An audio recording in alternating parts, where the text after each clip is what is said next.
Hello and welcome back to the LIFTER podcast.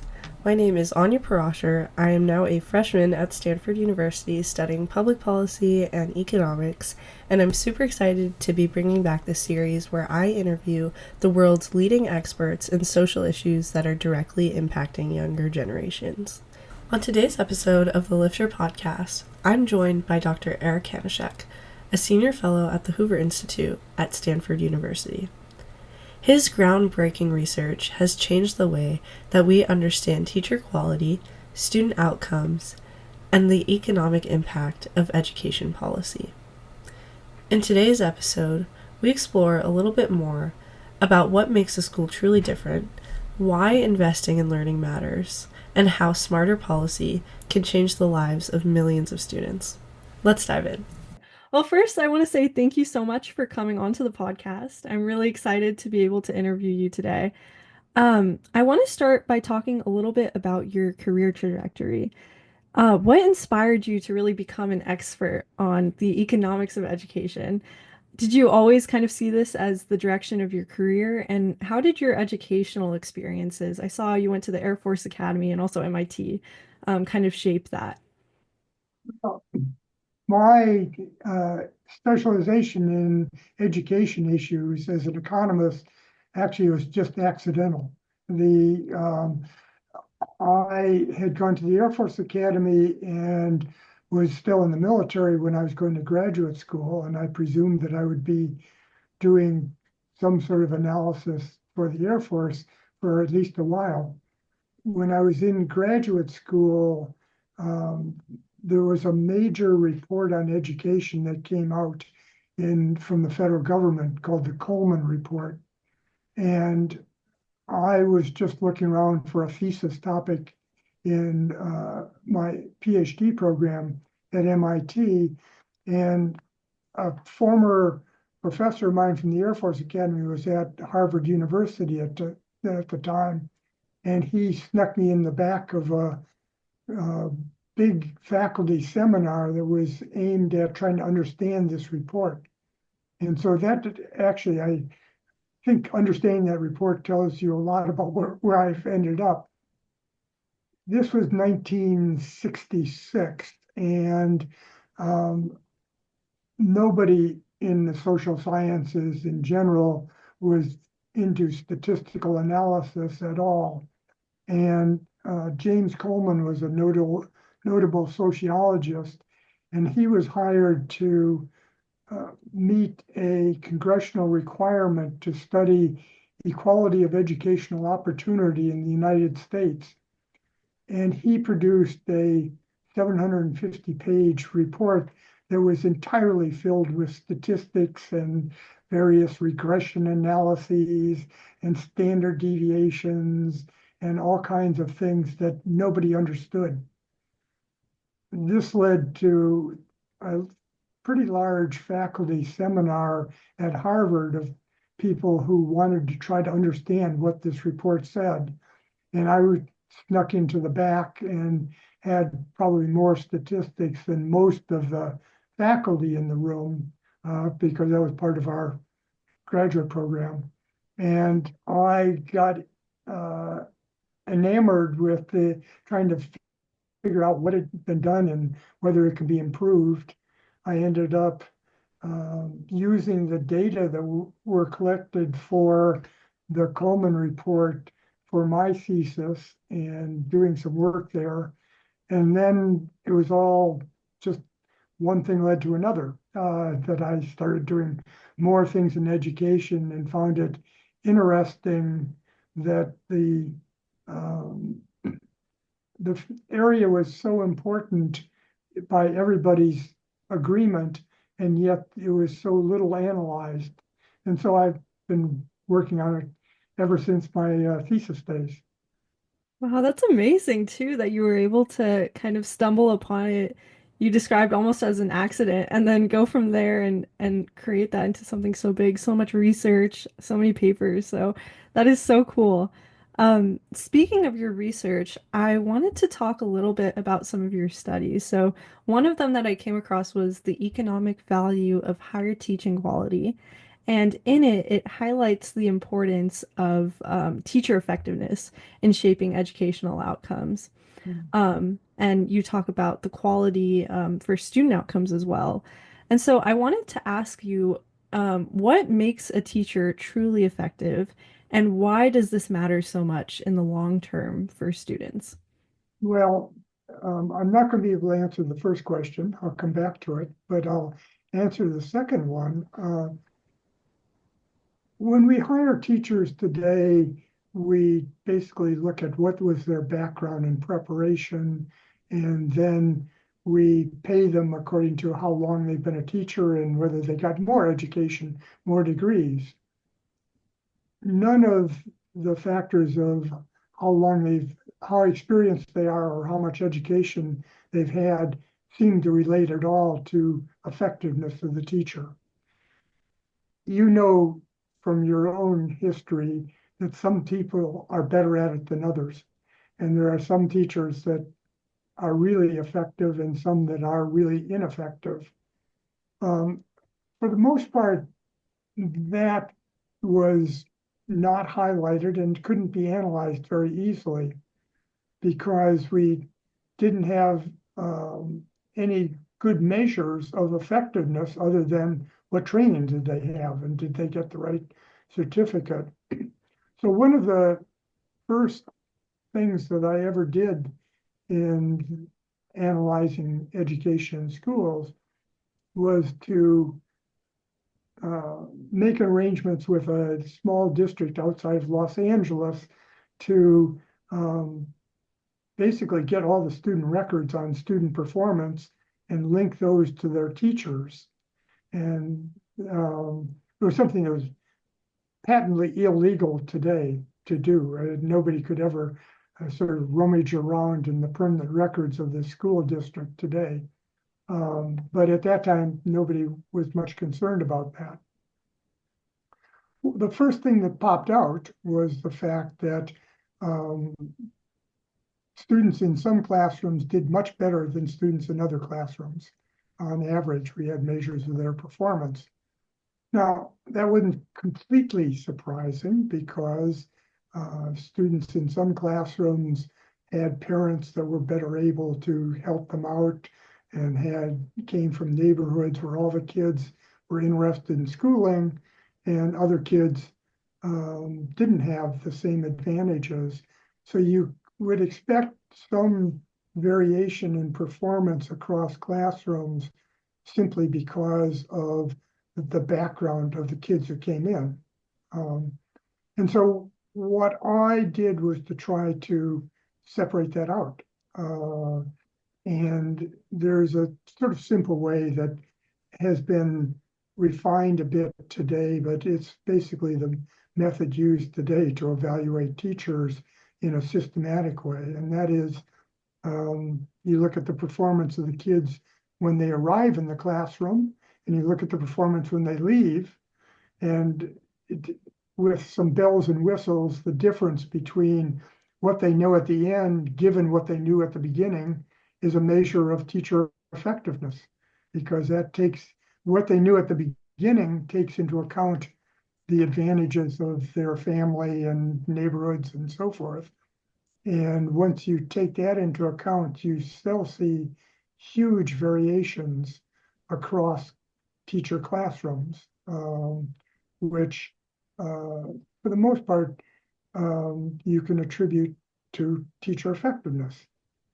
Well, that's the basis of this. Then when you go to the next level and sort of say, well, what determines teacher effectiveness? And there have been 50 or 100 studies that look at that and basically don't find anything systematic. Some people that look the same in terms of their qualifications for going into teaching are very different in the classrooms. Some are those good teachers that you remember, and some are the bad teachers that you remember. And we don't have good ways to actually predict who will do well in the classroom and who doesn't. And so then you have to think about, well, what do you do about that? And in some ways, it's not an unusual question. It is in that, excuse me, sorry. You're good. Um, in some ways, it's a question asked in industries and jobs around the country, who's doing a good job and who isn't. And even if you hired them because you thought everybody was going to do a great job, you eventually find out that some have not been as effective as others. And that kind of way of looking at schools has not been the common way to do it in the US. And there's been actually relatively little attempt to systematically do that. There have been lots of pressures to try to get people to do that, but it hasn't been done very well. The research paper that you talked about tried to say how important it was to do that job better, to select better teachers than worse. And the simple idea behind that paper is that people that know more earn more, and that's very well documented. And just say, well, how much more do people know with a good teacher than with a poor teacher? Hmm. And then you can back out what's the economic cost of having a bad teacher as opposed to a good teacher. And it turns out that it's huge numbers, that it makes the difference between where people will end up in life by having a run of good teachers can send somebody on a very different path than that person's twin who had a run of bad teachers. That's really interesting. I was going to ask you as the next question. That's a great transition. Another one of your papers that I skimmed over was the economic value of education and educational skills. And you've, like you mentioned earlier, you've shown this clear link between educational quality and economic outcomes. Um, and so I was wondering if you could just explain a little bit more clearly, what does this link look like? And then on top of that, what are some of the more broader societal benefits that we can see from giving our kids a better education? Well, for an individual, we have lots of data from around the country and actually around the world too, on what people earn every year, and then we can link that to their age and years of schooling and gender and other things. And then in a few different surveys, they've actually gone ahead and given people sort of the standard math tests that you're probably very familiar with, standard math and reading tests.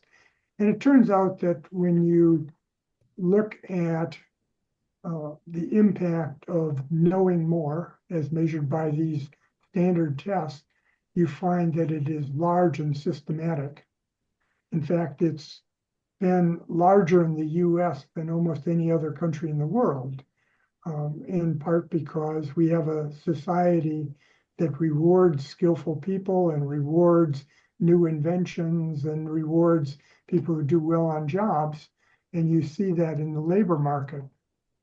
Now, it's actually even bigger than that because some of the work that I've done with a colleague in Germany is to look at why some nations have more rapid economic growth than others. Economic growth is what determines whether you'll be better off in the future than you are today. And historically, I'm better off than my parents, and my kids will presumably be better off than I am because of economic growth. And it turns out that the skills of the population are closely related to economic growth. So countries that have better educated populations tend to grow faster, and it makes a huge difference in terms of the future. I mean, the US has been in its economic position because it's had more rapid growth over the last century than any other country. And that compounds and builds up. So it's really important for countries to think about the quality of their education system. And speaking of kind of education systems on a more global scale, what do you think are the biggest challenges for education systems globally today? And what do you think is going to prepare students now for kind of the demands in the future?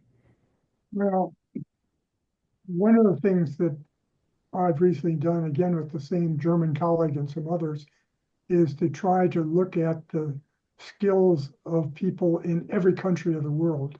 And we've tried to estimate what we call minimal skills to be in a modern economy.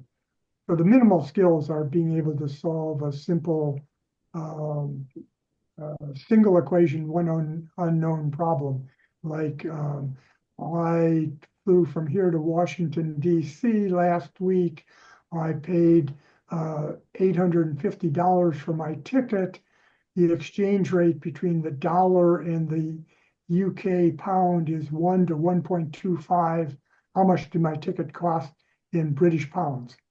So this is the kind of question that's been given to 15-year-olds around the world. So basically ninth graders. And you see how many people in every country can solve that problem. And we take that as an index of the skills of the population and whether they'll be able to support a modern economy that has modern manufacturing, modern information systems, and so forth.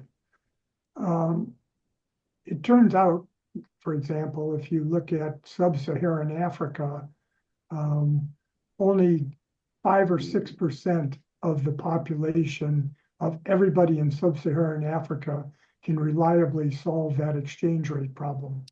Mm. And so my conclusion there is that Africa will never, ever develop unless the schools get better. Now, making the schools better is a tough problem for all kinds of historical and political and economic reasons. But that is, I think, the challenge that many countries face. But we face part of that in the US. It turns out that a quarter of the 15-year-olds in the US cannot reliably solve that exchange rate problem. Oh. And so this is not a problem that only exists in undeveloped, less developed countries. It's a problem that exists in more developed countries. That is so fascinating that you're able to take these two issues. I think a lot of times when we're trying to find solutions for problems, we're looking within the scope of it, but you're able to kind of tie this correlation between education and economic output and whether people are truly even going to be able to do well in the workforce. And I think that that is just something that is so intriguing and kind of as you're describing it, a little bit concerning too, to see, well, these are the outcomes that we're looking at right now. Um, I think the last thing I wanted to talk about in relation to some of these studies that you've done and some of these outcomes that you've looked at, I wanted to ask you if there was a specific study or a specific moment in your career that you feel had the biggest impact on global education and the conversations we're having around it.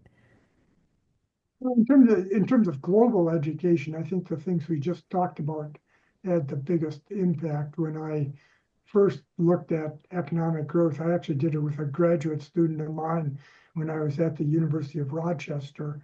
Um, Initially, we looked at how skills is measured by these tests related to growth. Um, I think that study and some after studies, carry on studies, really changed the way the world started to think about development. I know particularly I sort of made some effort to tell the World Bank that they were going at it all wrong. And the World Bank at the time that I was doing the initial studies took the sort of global challenge. What we have to do is make sure that everybody gets at least an eighth grade education. So they were very much concerned about getting people into junior high, essentially, around the world. And my story to them was that this is not going to do anything unless you are aware of the quality of that schooling. Because if you put somebody in a school where they're not learning anything, you're not going to get anything out the other end. And I think that argument has actually changed the way the World Bank views a lot of development and other international organizations.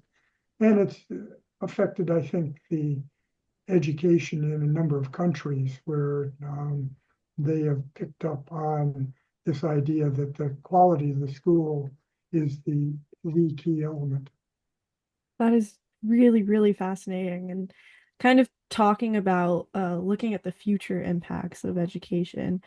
Um, this is kind of a tricky question, I think, to foresee, but we have an incoming administration in the United States, and I wanted to ask, they've suggested some major reforms to the education department, and just the education system in general in the US.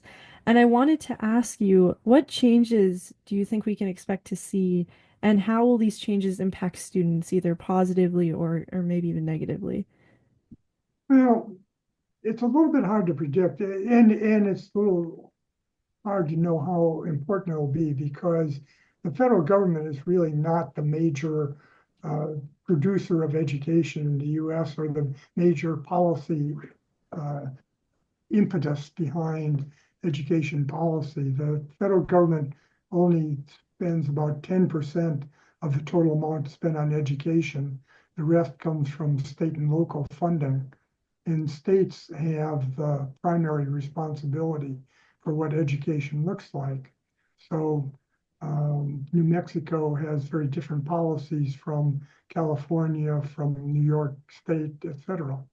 The federal government um, has two important programs, at least at the primary and secondary level, that we should note. And one is called Title I, which is really extra funding for poor kids, recognizing that kids from disadvantaged backgrounds frequently are come to school behind those from more advantaged backgrounds. And then it secondly puts in a fair amount of the funding for special education for children that are handicapped in different ways. And those programs, no matter what happens, even if you listen to the idea that we'll do away with the federal government or the Department of Education, those programs are funded by Congress and they'll keep going. The last administration was not very concerned about K-12 education and primary and secondary education. It spent much of its time talking about loan forgiveness policies for college education, and even recognizing that you're in college, you might believe that this is one of the worst policies you could think of.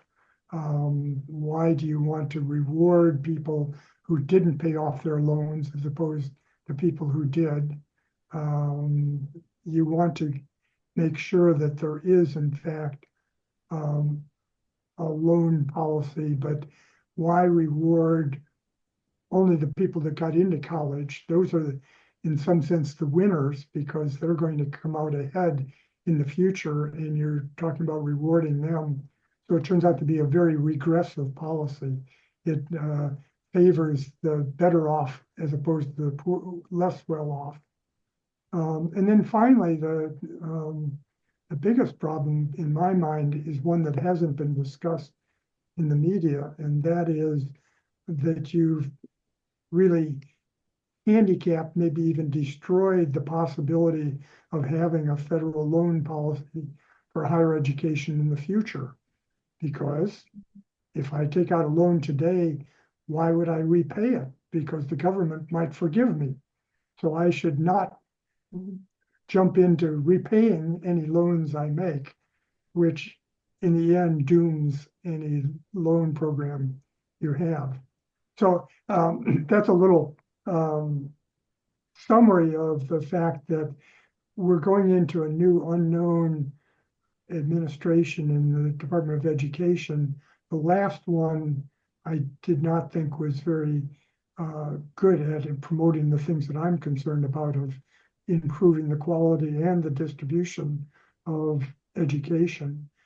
The future department may or may not be able to improve things. They will, I'm sure, not pursue the loan forgiveness policies, but I thought that was a bad policy. So that's a gain that we get. Hopefully they pay more attention to, in fact, primary and secondary education, which is where I think the biggest challenges to the US are found. Mhm. That's fascinating. I think coming from New Mexico as well, we certainly do not have a good education system. I think we're uh according to last year, we were 49th in education statistics in the country. So um and I'm pretty sure it did not get any better within the last administration as well. So hopefully we can see some better outcomes in the future. But um at the one of the final things that I wanted to talk about, despite the challenges that we've seen recently, within education, what is something that gives you hope about the future of education? Well, what gives me hope is that people have systematically adopted the answer, which I think is the right answer, that education is extraordinarily important. And so that pervades much of the discussions. There's lots of disagreement about how to make the schools better. But the fact that universally uh, people at all economic strata believe that education is the secret to the future.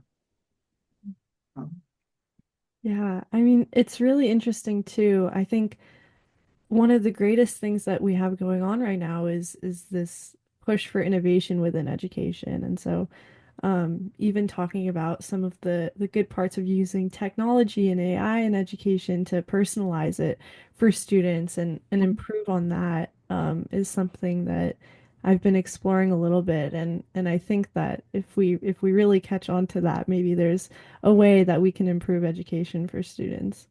I'd agree that that's one of the biggest hopes of the technology and AI is that you can in fact match the education to the person. Hmm. Yeah, it's fascinating too because my roommate went to a school of only 10 students and all AI based. Ah, And I was at first I was a little bit skeptical. I was like, because my education experience was so different, and she has had some great study habits. She's always ahead, and she's a super smart girl. And so, I kind of looked into it more, and it's fascinating what they're doing and how they're really able to personalize it, which is what you had mentioned earlier too. So, that's definitely something that maybe someone can explore in the future. But I wanted to end finally. I always end my podcast by asking, what is one piece of advice that you would give to younger people who might be interested in exploring these improvements at the intersection of education and economics, um, or who just might be concerned about educational outcomes in their areas? well, think that just paying attention to information about the quality of education is the key thing. And there's a lot of information there that sometimes is a little bit difficult to dig out, but There are requirements to provide information about performance of schools and things like this. The state of California actually does a very bad job at that. They put out information in ways to completely obfuscate the results and performance. But many of the places or states around the nation actually are doing better at identifying where things are working and where they aren't, which is the first starting point of thinking about how you might improve things.